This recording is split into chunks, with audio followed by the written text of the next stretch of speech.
Хочу показать вам, как я сделала эту вазу из пластиковой бутылки.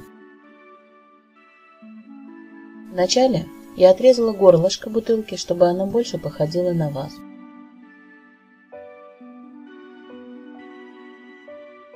Теперь возьму кусок ткани.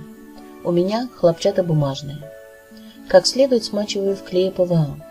Его стоит развести водой, чтобы он не был очень густым. Я водой не разводила, потому что мне попался клей не очень качественный и так слишком жидкий.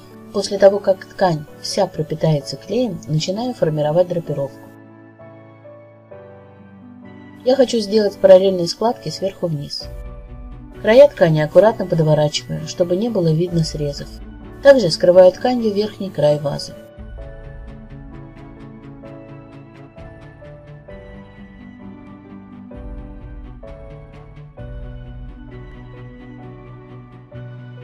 Следующий кусок ткани я сдрапирую немного по-другому. Опять же, как следует прячу срезы ткани.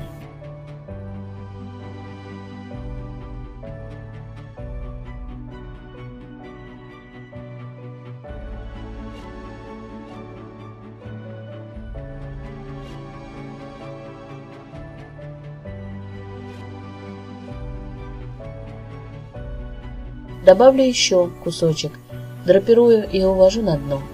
Переверну будущую вазу и оставлю высыхать. Оставшееся пространство смажу клеем ПВА. Как следует распределю по поверхности и заполню салфеткой. Ее я тоже буду драпировать, заминать, чтобы получились мелкие складочки.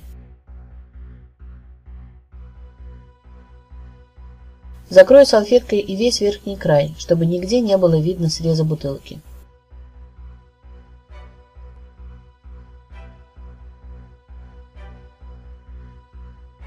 Сверху еще намажу клея. Можно добавить воды, чтобы бумага как следует прижалась, оставляя совсем небольшие складки.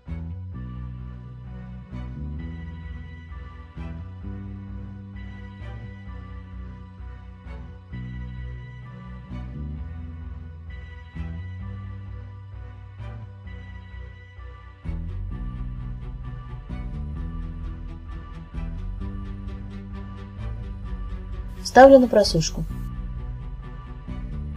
Когда ткань полностью высохнет, покрашу вазу акриловой краской. Крашу очень внимательно, чтобы ни в какой складочке не остались непрокрашенные места.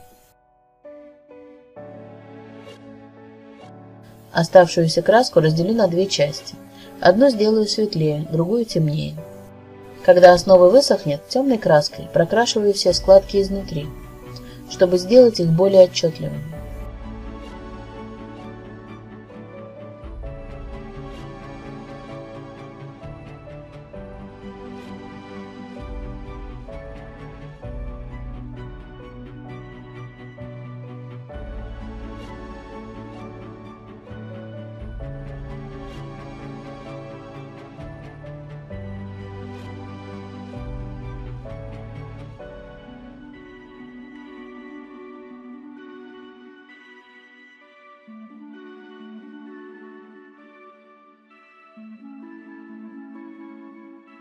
Не забываю подкрасить вазу изнутри.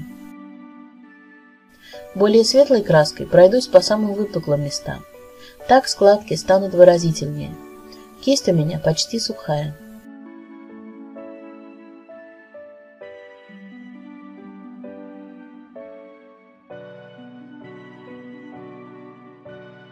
Окрашиваю пространство салфеткой, используя все три оттенка, чтобы цвет получился сложным.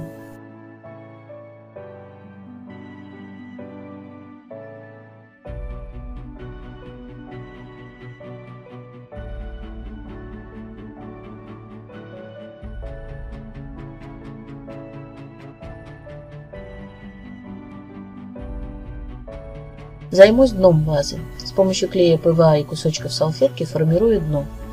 Я не стараюсь, чтобы оно было ровным, гладким. Главное, чтобы ваза стояла ровно.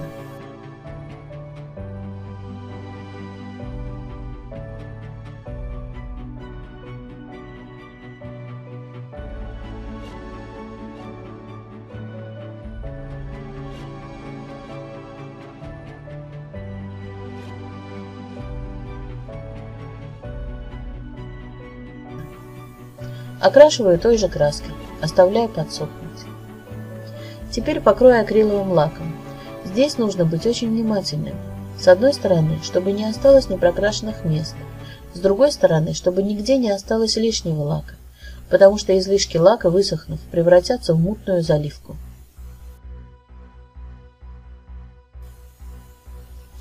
Вы видите, что вазочка достаточно твердая, и в принципе она готова, но я хочу еще украсить ее сушеными розочками. Эти розочки я высушила, просто подвесив их на ниточки на пару недель. Я приклеиваю их с помощью суперклея. Клею по очереди, даю высохнуть одной части, потом беру следующую и так далее.